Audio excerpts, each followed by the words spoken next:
This video will focus on transcription, the molecular process by which DNA is copied to produce RNA. The enzymes that catalyze this DNA-directed RNA synthesis are RNA polymerases. In prokaryotic organisms, there's a single RNA polymerase that transcribes all genes. But in eukaryotic organisms, there are different versions of RNA polymerase that are charged with transcribing specific sets of genes to yield specific types of RNA. For example, RNA polymerase 1 transcribes some of the genes that encode ribosomal RNAs. Ribosomal RNA is a structural and enzymatic component of the ribosome, where protein synthesis takes place. RNA polymerase 2 is the polymerase that's responsible for transcribing all of the RNAs that are going to be associated with producing functional protein products. That includes the messenger RNAs, which actually contain the protein code, as well as the class of RNAs called small nuclear RNAs, or snRNAs, which regulate splicing, and microRNAs, or miRNAs, which, as we've talked about before in the course, are associated with RNA inhibition, a form of gene regulation that can silence expression of protein-coding genes. RNA polymerase 3 transcribes some of the ribosomal RNAs and also transfer RNAs, tRNAs, which are responsible for delivering amino acids to the ribosome during protein synthesis. In plants, there are two additional polymerases, polymerase 4 and polymerase 5, that transcribe the genes that encode small inhibitory RNAs, siRNAs, which are sort of functionally equivalent to microRNAs, but they're found specifically in plants. These polymerases are doing basically the same thing. They're copying a sequence of DNA, a template strand of DNA, and synthesizing a nucleic acid of RNA using the complementary base pairing rules. But there are slight differences in the mechanisms, how they find the genes they copy, and how they're regulated. Because RNA polymerase 2 in eukaryotes is the one that's responsible for transcribing mRNA, and most genes in the eukaryotic genome do encode protein, and therefore specify the transcription of mRNA, we're going to be focusing specifically on RNA polymerase 2 in this video. Analogous to what we saw in DNA replication with origins of replication, transcription is going to begin at specific sequences in the genome called promoters. Unlike replication, during transcription, only one strand of DNA will be copied, not both. This is referred to as the template strand because it serves as the template for synthesis of the RNA. Promoters are specific nucleotide sequences that precede the sequence of DNA that's to be copied in the template strand to produce the mRNA. In this diagram, this squiggly red line represents the gene sequence in the template strand to be copied, with +1 indicating the very first nucleotide in the gene that will be read by RNA polymerase and copied. And about half the time, that +1 nucleotide in the gene is a T, which means that the first nucleotide in the mRNA will be an A, following the base pairing rules. The sequence preceding that +1 nucleotide, or upstream of that +1, is the promoter. The job of the promoter is to position RNA polymerase so that it begins transcribing at the correct nucleotide position in the gene. The promoter can be anywhere from 20 to 50 to 100 to 150 base pairs long, but it's typically immediately adjacent to the start site of transcription. In eukaryotes, about 20% of eukaryotic genes have a common consensus sequence at about position -30 or so. In other words, 30 nucleotides upstream of the start site. That would look something like this: TA, TA, either an A or a T, and then another A. The numbers in the yellow box give the frequency of encountering specific bases at the specific positions upstream of the start site. So at this position, at about -30, 80% of the time you find a T. In the second position, 97% of the time you'd find an A, and so on. This is what's referred to as a consensus sequence. It's conserved across genes. This is referred to as the Tata box for obvious reasons. And again, only about 20% of promoters have a Tata box, The other 80% of promoters are tautoless, but may have other types of consensus sequences present.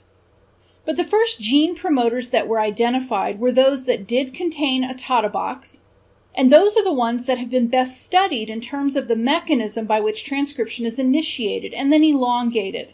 And so far the research seems to show that transcription initiation at tauta-containing and tautoless promoters is pretty similar.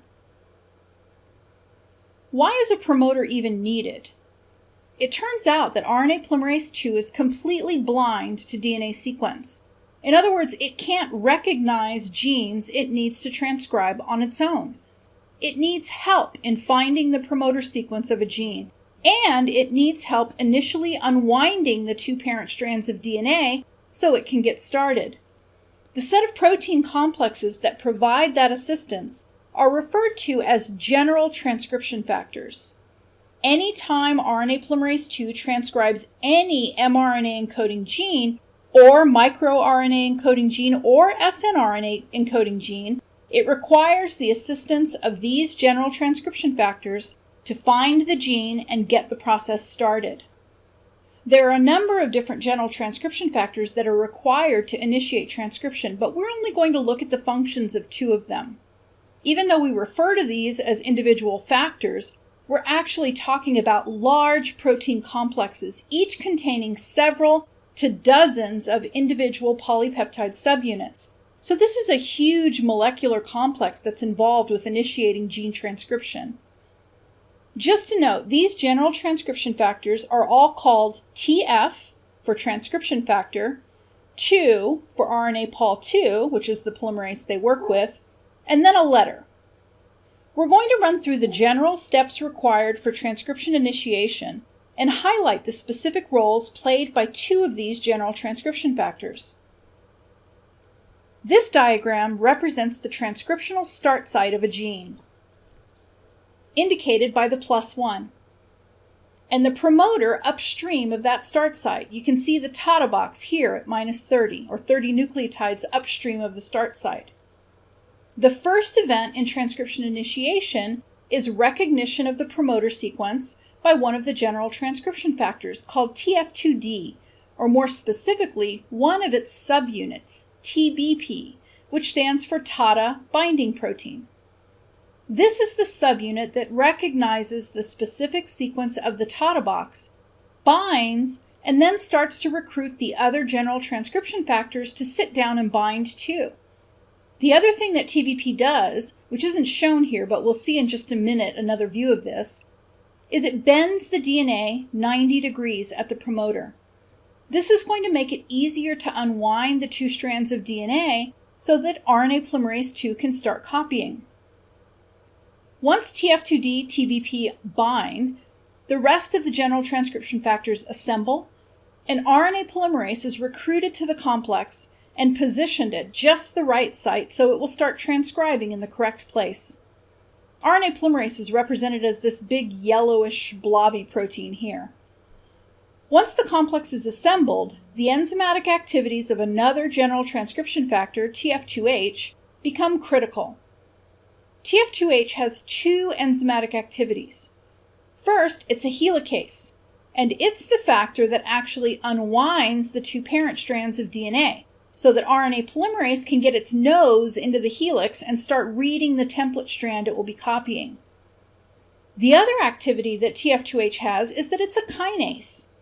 As we've talked about before, kinases phosphorylate target proteins. In this case, the target protein for phosphorylation is the RNA polymerase enzyme itself, or more specifically, the very end of the polypeptide sequence of the protein, the C-terminal domain, or CTD, represented by this little tail coming off the protein. Phosphorylating the CTD accomplishes two things. It's required in order for polymerase to leave the promoter and start zooming down the DNA, what's called promoter clearance. Before phosphorylation, the polymerase is sort of stuck to the rest of the complex. It's trying to get going, but the affinity of the enzyme for the rest of the complex is too high for it to dissociate. Think of it like sitting at a stop sign in your car with your foot on the brake, but your other foot on the gas.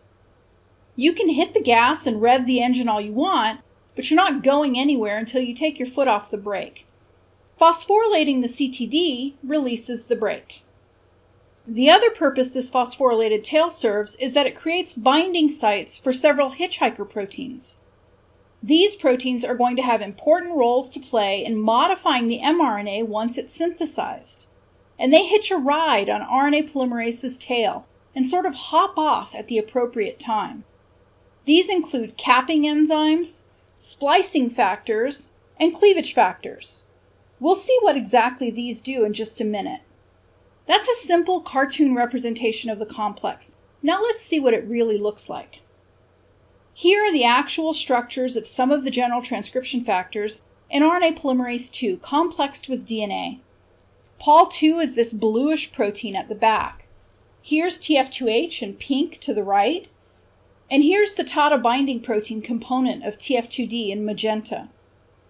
The DNA helix is shown in gray, and you can really see that 90-degree bend induced by TBP binding. This structure was solved by researchers in the lab of biophysicist Eva Nogales at UC Berkeley, and I'll show you just a snippet of a video they produced comparing the structures of the initial complex and how it looks once the two strands of DNA have been separated, which you can see here. I've given you a link to the YouTube video in the PowerPoint slides if you want to watch the whole thing. You can check that out. Once the DNA is unwound and the CTD of RNA polymerase II is phosphorylated, the enzyme can leave the promoter and zoom down the DNA, beginning to copy the template strand DNA sequence at that +1 nucleotide, and this is referred to as elongation.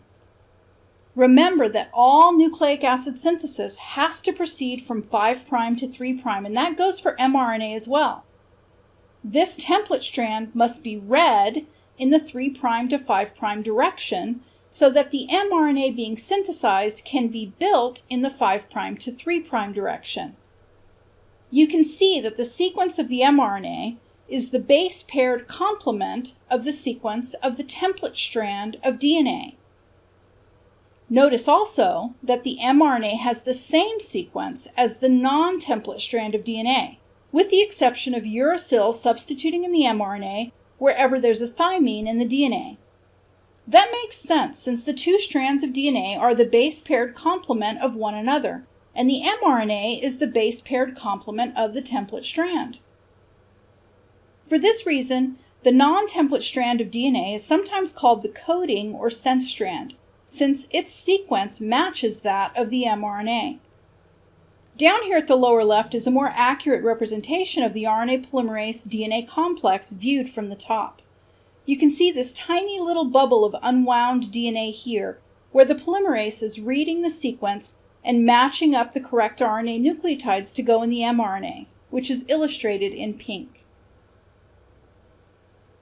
In eukaryotic cells, this mRNA produced during transcription is going to be modified or processed in 3 specific ways during or immediately following transcription.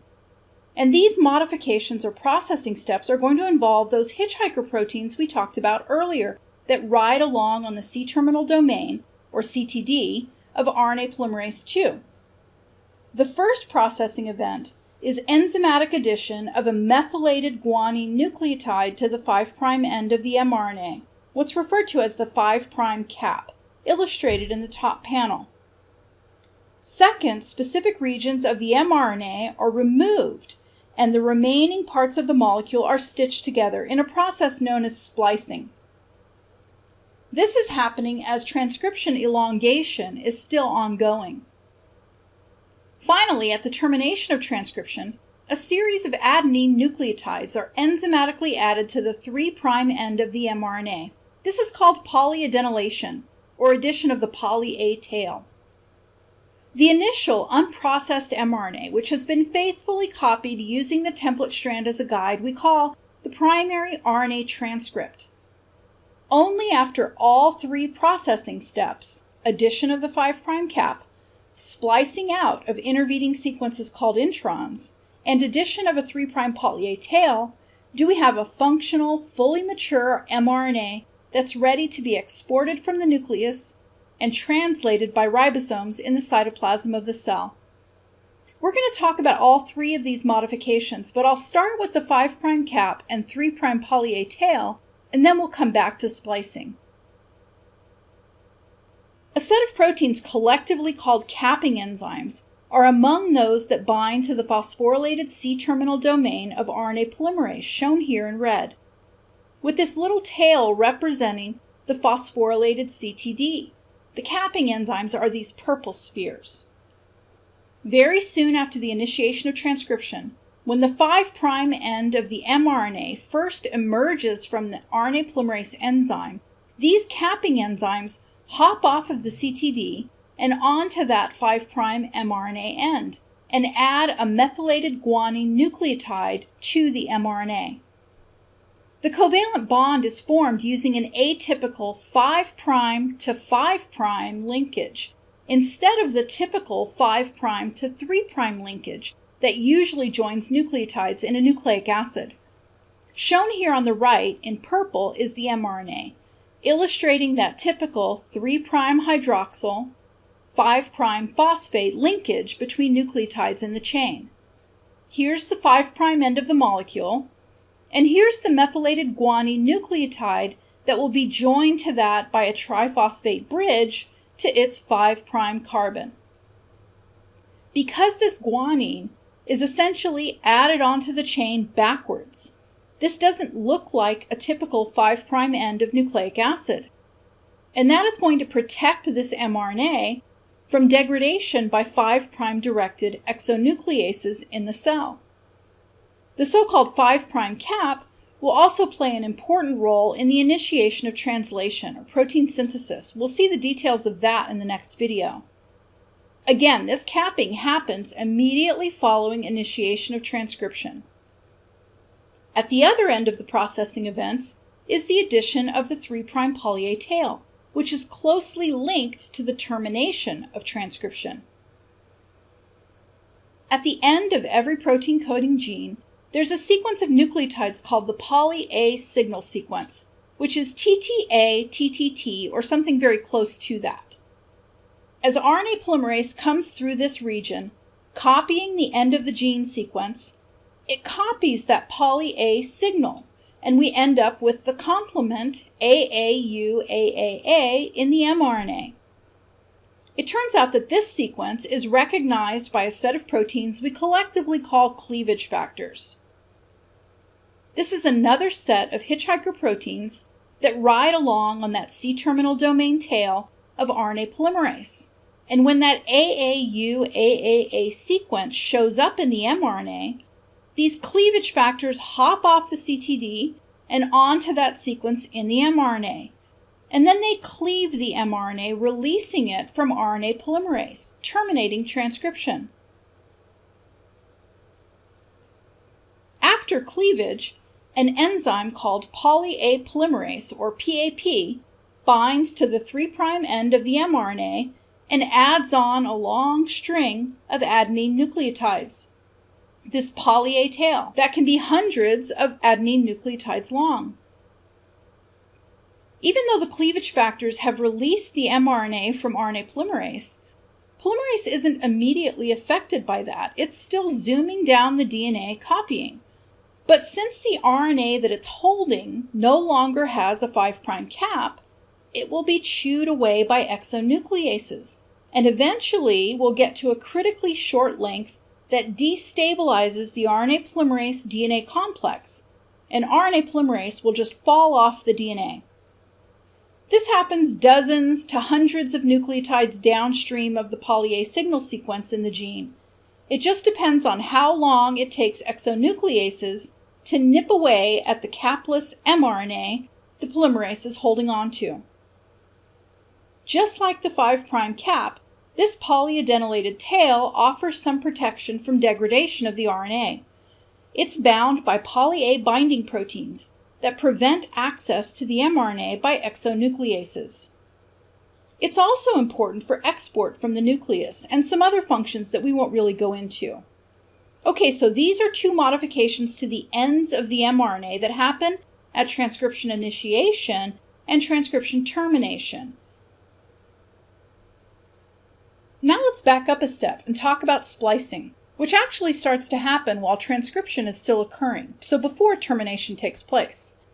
The vast majority of all eukaryotic genes are spliced, with some sequences of the primary RNA transcript removed, these so-called introns, and the remaining sequences, called exons, spliced together. This process is controlled by a set of complexes that consist of both a protein component and an RNA component.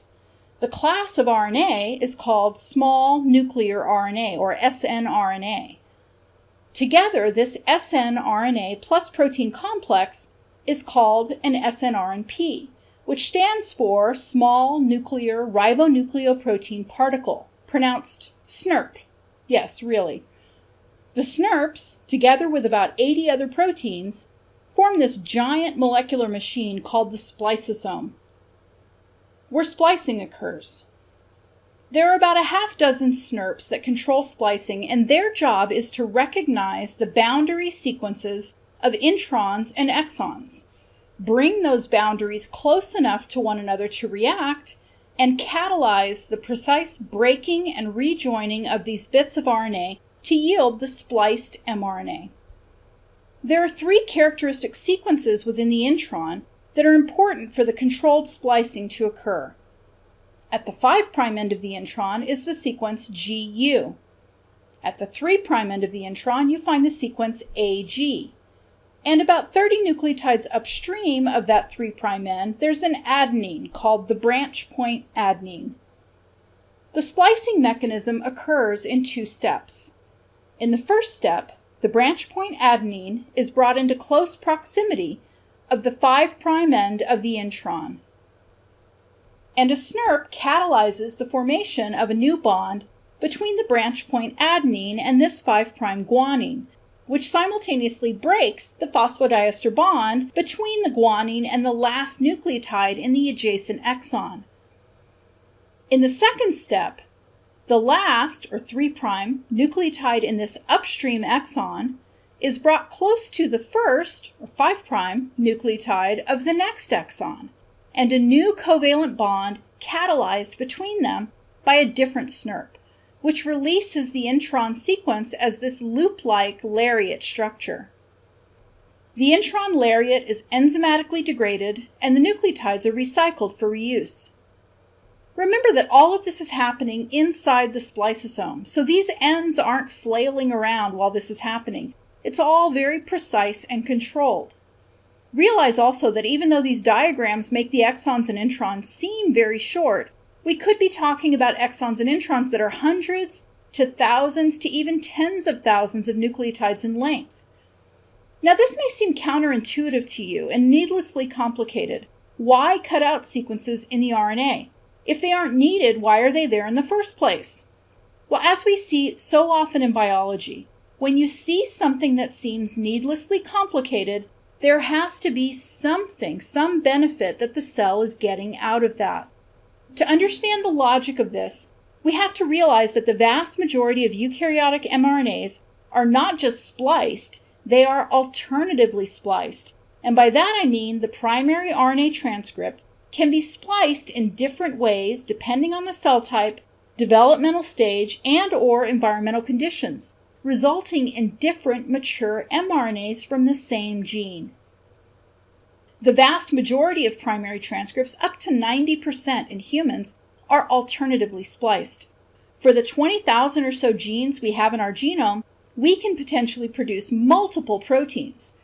A few proteins to dozens of proteins to even hundreds of different proteins from the very same gene sequence.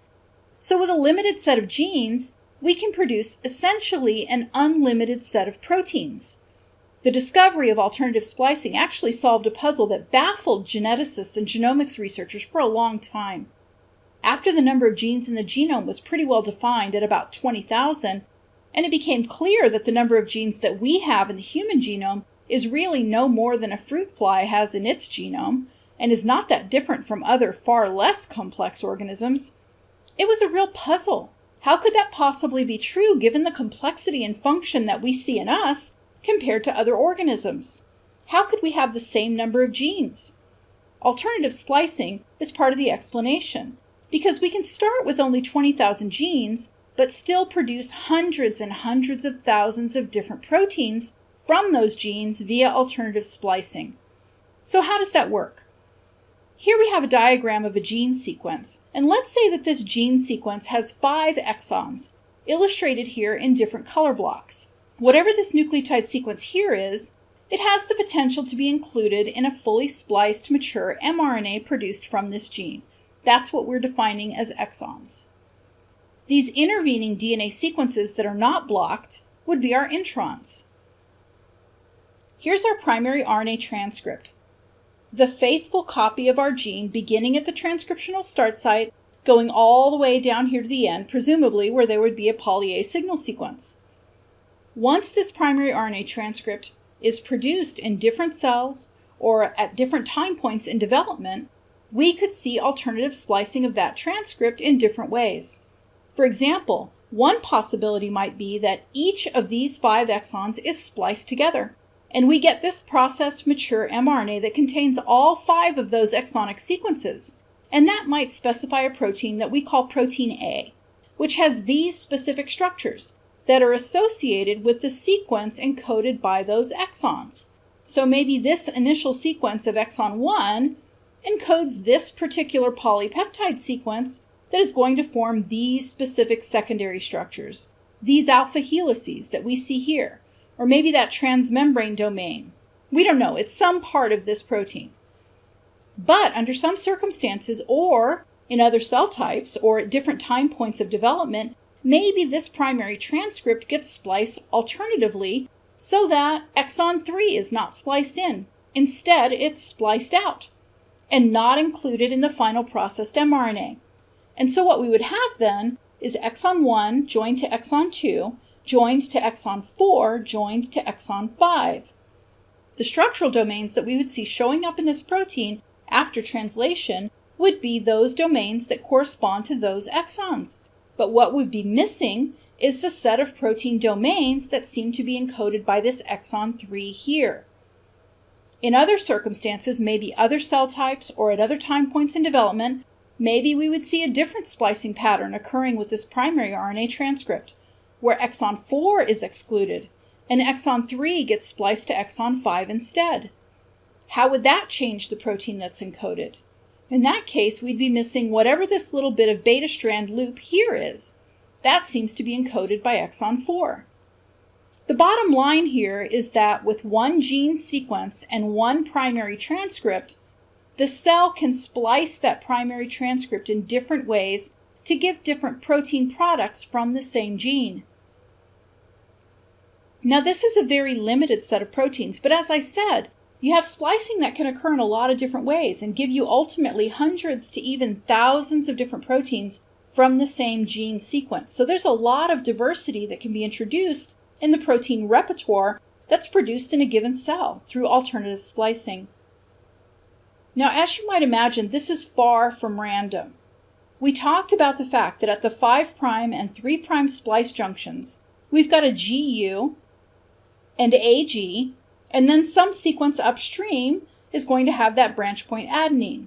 So every one of these introns is going to have those consensus sequences in it. And so we could write those in here, GU, AG, and then our branch point adenine. So anytime one of these introns gets spliced out, we're going to see that 2-step transesterification reaction where this adenine attaches to that guanine, and then this exon is going to become attached to that exon, so that 2-step process. Now let's take just a moment and think about how often we would expect to see this sequence of nucleotides GU showing up in an mRNA if the sequence were random. We would have 4 possibilities at each position, and so essentially the likelihood of running into this sequence GU would be 4 to the 2nd power. That's every 16 nucleotides. So you're going to have other GU sequences appearing elsewhere in the primary transcript other than at those boundaries. So how does the spliceosome recognize that specific GU as being a splice site and not inappropriately recognize that GU as a splice site? Well, the answer to that is that the spliceosome, like the polymerase complex that we just talked about, has to have guidance in selecting the correct GU and AG as the splice site. So there's a whole set of accessory RNA binding proteins that are going to be coming along here and binding to specific sequences here in the introns and specific sequences here in the exon, and recruiting the spliceosome to come and recognize this specific GU as the 5' end of the intron. There's a whole set of RNA binding proteins that bind to sequences that are collectively referred to as enhancers and silencers of splicing. So these GUs and AGs aren't the only sequences in the mRNA that are important for directing correct splicing. Obviously, that could not be the case because these are very short sequences. So these additional sequences, the splicing enhancers and silencers, regulate in any given cell whether this boundary gets recognized or not. For example, in this case, where exon 3 wasn't recognized as an exon and instead was spliced out as part of a larger intron, these boundaries at the ends of the intron on either side were not allowed to be recognized by splicing silencers. And so this ends up being the 5' end of this intron, and this ends up being the 3' end of this intron. And this exonic sequence is now just a part of the intron. As you can imagine, this is all very, very tightly regulated. Because remember, what's going to happen next with this spliced mRNA is translation, protein synthesis, which will be directed by the sequence of nucleotides in the mRNA. And there's no punctuation in the genetic code. During protein synthesis, the ribosome reads the sequence in the mRNA sequentially and assembles amino acids accordingly. If there was any disruption in the way that these exons were spliced together, such that the coding sequence was changed by deletion or addition of extra nucleotides, then that would completely disrupt these protein coding sequences, and you could end up with non-functional proteins. It turns out that a fairly high percentage of genetic disorders in humans are the result of mutations that disrupt splicing. About 10% of human genetic disorders are thought to result from that kind of splicing defect. So it's really important that cells be able to carry out splicing and alternative splicing with very high fidelity. In this video, I've talked about how eukaryotic mRNA is transcribed from a template strand of a gene sequence, and the 3 processing or modification steps that occur with that mRNA on its way to becoming a fully mature spliced mRNA product that can be read by the ribosome and used to build a protein. So overall, what we see happening with transcription is a genetic sequence being copied, a sequence in the language of DNA nucleotides copied or transcribed in the extremely similar language of RNA nucleotides.